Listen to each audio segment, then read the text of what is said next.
Hi all. So I am Sehdev, and what I've tried to do here is create a small coursework where I will be guiding all of you, probably people who are new into the life insurance industry, on how to create a life insurance product absolutely from scratch. Right? You see a blank Jupyter notebook right in front of you, and we are going to be creating a life insurance product on this notebook. What we will do is we will model the premiums, expenses, commissions. So there are a lot of types of benefits, right? So I have taken a maturity benefit in this case. There are a lot of bonuses, for example, reversionary bonus, loyalty bonus. So I've taken loyalty bonus in this. So here I'm going to show you how to join a table, right? So I'm going to take example of loyalty bonus and I'm going to join it in our main data frame, calculate our total bonus, then move on to decrements. Usually when we are modeling any life insurance products, decrements is probably the first thing that we look into. But here what I have done is multiplied with the decrements with our net cash flows at a later stage. We're going to be discounting and then calculate the final reserve value. Right. So to give a brief about myself, I have been in the actuarial industry for some years now. I've got experience spanning over IFRS 17, LDTI, profit modeling, and a lot of life insurance work that I've done. Right. And so yeah, let's get started. Also, one note before we get started is that if you've never opened Python or Jupyter, you would probably go through Kamal Sardana's course on actuaries, Python for actuaries, and it's a great course. It's a very beautifully designed course by Kamal. He's an ex-colleague and he's also a friend of mine. So please go through that course because you will get to know a lot of things that are being used in this course. So this course is not to teach you Python or Jupyter, right? This course is to teach you how to create an insurance product on it. If you want to learn how to actually work on Python, what are lists, tuples, dictionaries, what are different types of joins, then I would suggest you first go through Kamal Sardana's course and then you probably get to this one. So let's get started, right? So let's just import our libraries first. So let's import one of the most important, right?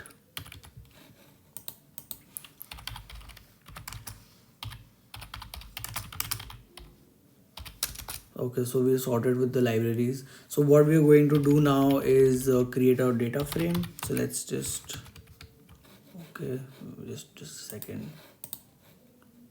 Right. So basically the cell needs to be green before you start typing your command, because when it's blue, you are basically outside the cell, and when it's green, you're inside the cell, right?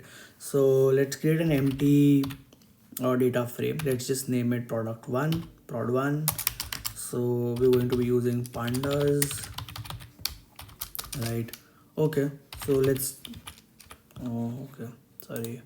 Right, so let's just check how our data frame looks like. Okay, so as you can see, it's absolutely blank, right? So let's okay, so for any life insurance product that we see, it usually spans over 100 years, and it's around 125 130 years. So let's do one thing. Let's create a column that's serial number, and since it's going to be monthly cash flows, so let's just do 120 into 12. So let's have a serial number where we're probably doing something like this, right? So now we're going to get let's see what is the output, right? So we have till 14410, right? 1440.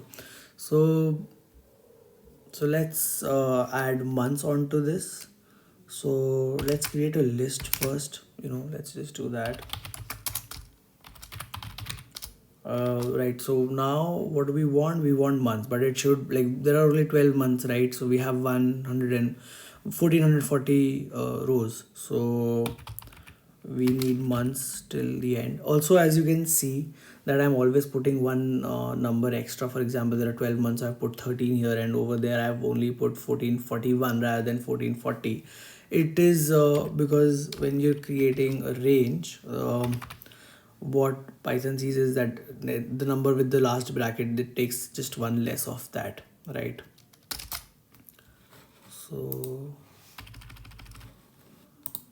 right, so now let's just do prod 1 month.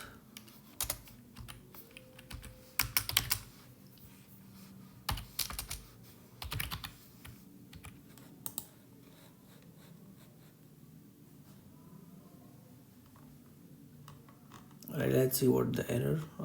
Length of the values do not match.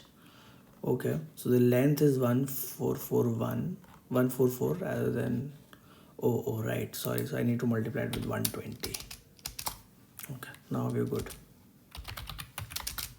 Right, so as you can see, it's all 1 to 12 and 1 to 12 in repeats till the end. Right, so now what we need to do is let's just try and add years. Now the thing with year would be that we need 2020 2023, but then they should get repeated for those 12 months, right? They cannot keep on changing for at least the first 12 months. So for that, what we can do is we can create a loop, right? Year list, and let's just create a blank list. Then let's create a loop here for x in range. Let's do this from 2022 till 120 years. If we're taking 120 years, then it would be 2142, right? Okay.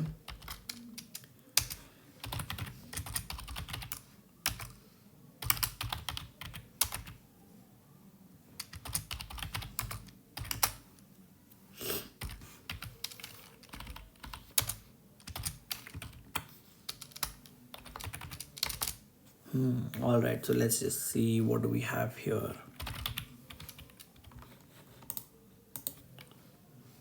So let's do one thing. One.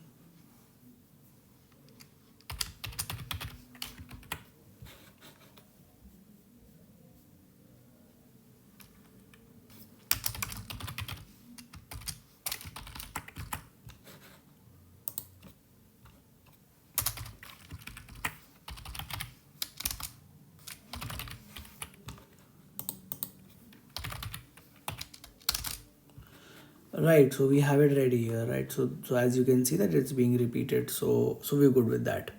So let's set some basic assumptions. Basically, let's set a policy holder age, and then let's set the age at entry, and the policy holder's entry year into the policy. So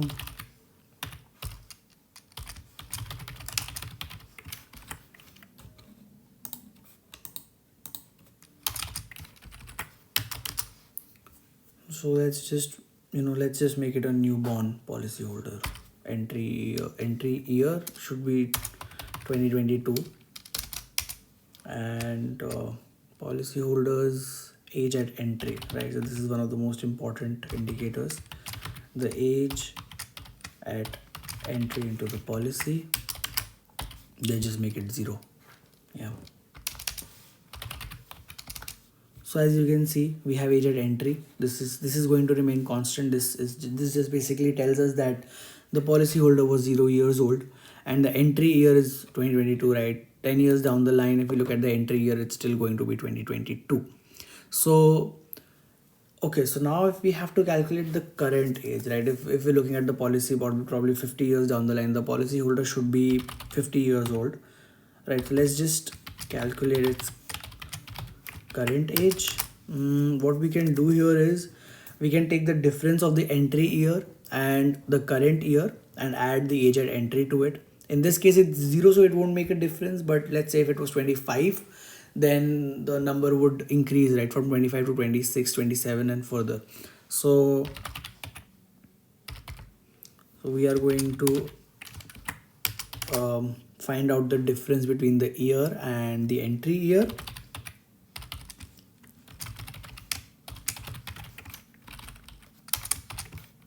So one thing that we need to make sure is that Jupyter and Python both are case sensitive. So make sure that your alphabet and the name is absolutely the same, otherwise it's just going to throw an error and it's going to show that you're not putting in the correct value, or probably something like this column does not exist, right? So those are certain things that one needs to be careful of. So what we also need here is policy year. Okay, so the policy year can be the first year, second year, third year, and I think that's just going to be the difference between the entry year and the year, right? So let's just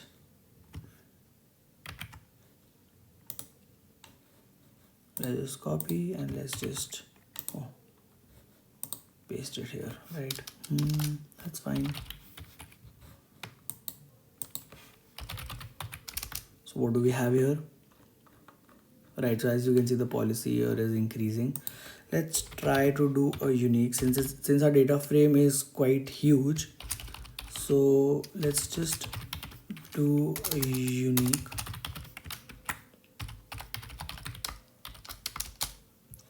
Right, so as we can see that we have unique values and it's spanning, although we cannot see it because this is being truncated here, but it already exists in the database, so we're good on that.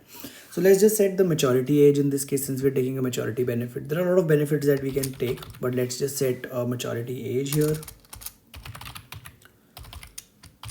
Let's name it mat age and let's set it as 65. Right, so we're good with this. So I think we're good with our basic assumptions. We'll be moving on to other assumptions a while later, where we'll set the fixed expenses and stuff. So I think we're good with our basic assumptions, and let's just check how our data frame looks like. Prod 1. So this is how you can call any data frame. So maturity age is not going to change. Maturity age is going to remain 65.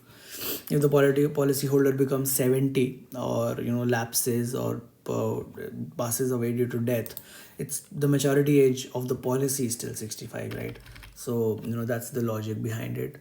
So what we can do is we can model our premiums. Now when we're modeling our premiums, what is the first thing that we should be keeping in our mind is, what is the annual premium, what is the premium frequency, right? And if it's a single premium, if it's a monthly premium, or how the premiums are being paid out, or in this case how the premiums are being received by the company. So let's first set the prem, that's the annual premium. Let's just set it at 1,20,000. Then what we can do is we can set the premium frequency, if it's monthly, quarterly,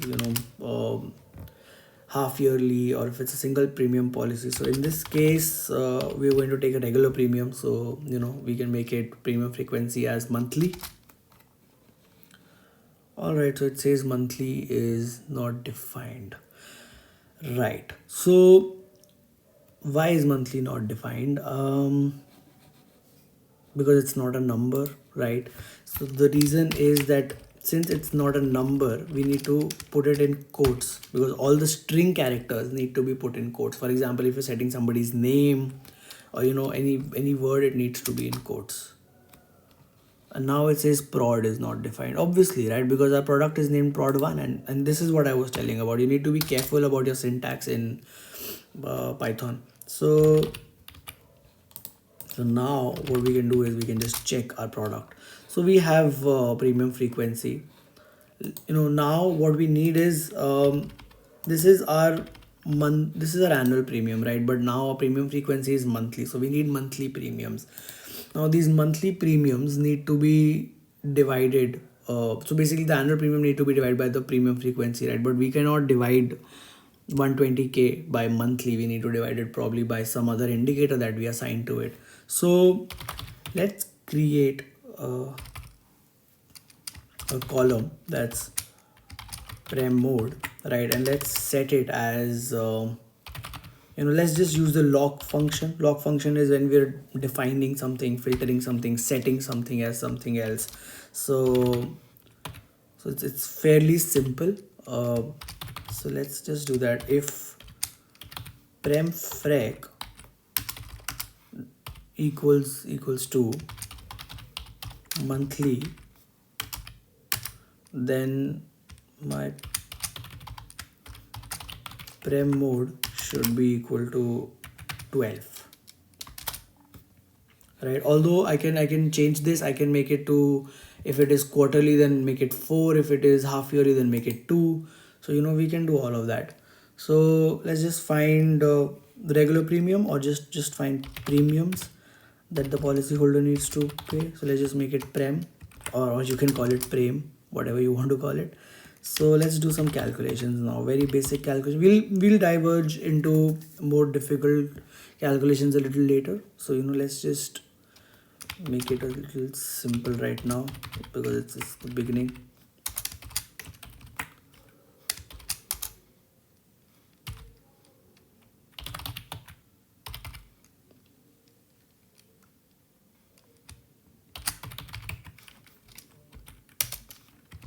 Also, you can constantly press tab to, if you've typed few letters of the already defined variable, you can press tab and you will get to see the variables there. So this looks fine. Now let's just find out how our product looks like. Okay, so that's a good basic structure. We've reached the premiums part. We've been able to set few basic assumptions and premiums. Now if there is one thing that's really missing here, and that's going to be a task for you. So if you see, we're still getting premiums till the 120th year, right? But the age at maturity is 65. So why are we receiving premiums for the age when the policyholder is 120 years old, or 118 years old, 70 years old? So this is probably a task for you guys, where you can just let me know how to fix this, and how can we make any premiums after the age of 65 as 0.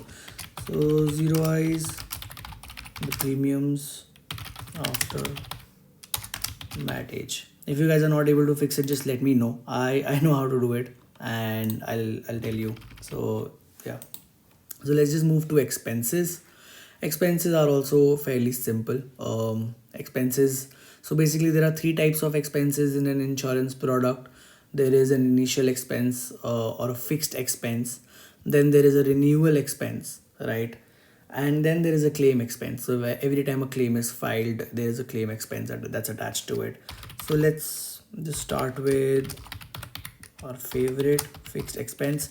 That's the monthly fixed expense that any company has to pay. So of course, I don't know what was I thinking. So let's just make it prod 1, because that's our product. Prem is not a product. So now our fixed expense is set to 350. So let's start with renewal expense, right? So the thing with renewal expense is that renewal expense cannot be paid in the first year, because a policy is renewed in the second year or third year. It's not paid in the first year. So okay,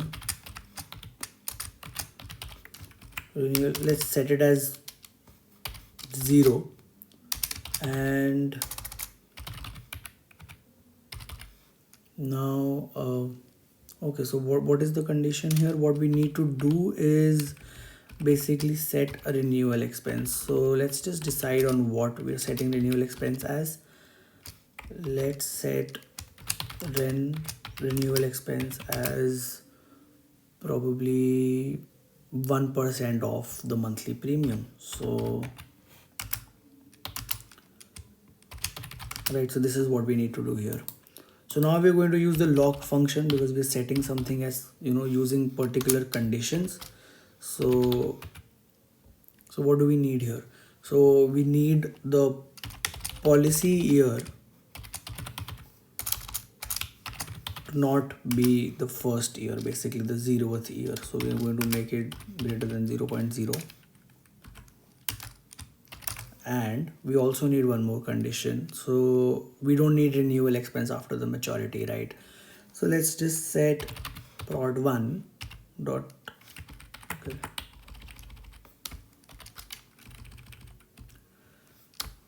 Also make sure that this is inside parentheses. Both the conditions are in their own set of parentheses. So let's set current age is less than or equal to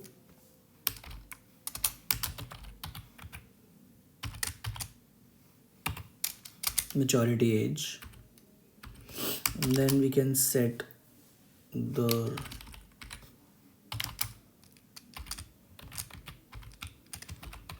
an expense I equal to what, 0.01% of monthly premium, right? 0.01 into prod 1 dot prem, right? And this is going to be fairly simple. Let's check our output, right? So one basic hygiene that we can follow is always check our output right after we've coded something. So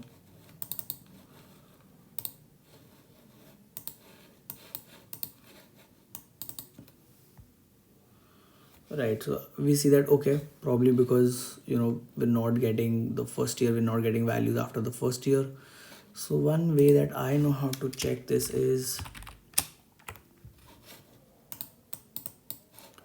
we can just copy this entire piece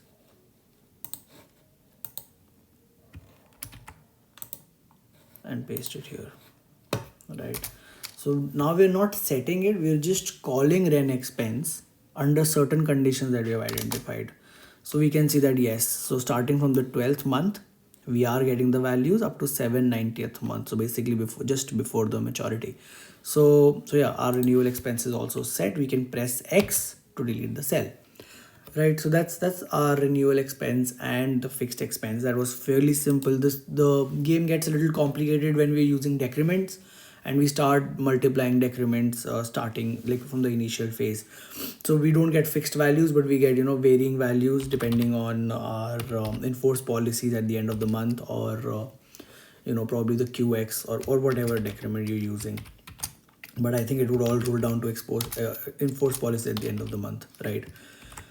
So we will be using our total expenses for our reserve calculation. So total expenses is just a sum of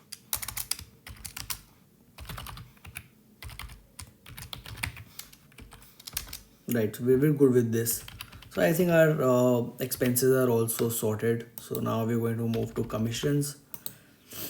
Right, so that is the entire point of this exercise is to make everyone realize that it's really not sci-fi. I mean, you don't need to be a coder or a very advanced level of technician, or you don't need to be an engineer to start writing on Python. I mean, I had humanities till class 12th. I studied economics in college, and I started with actuarial exams in college itself.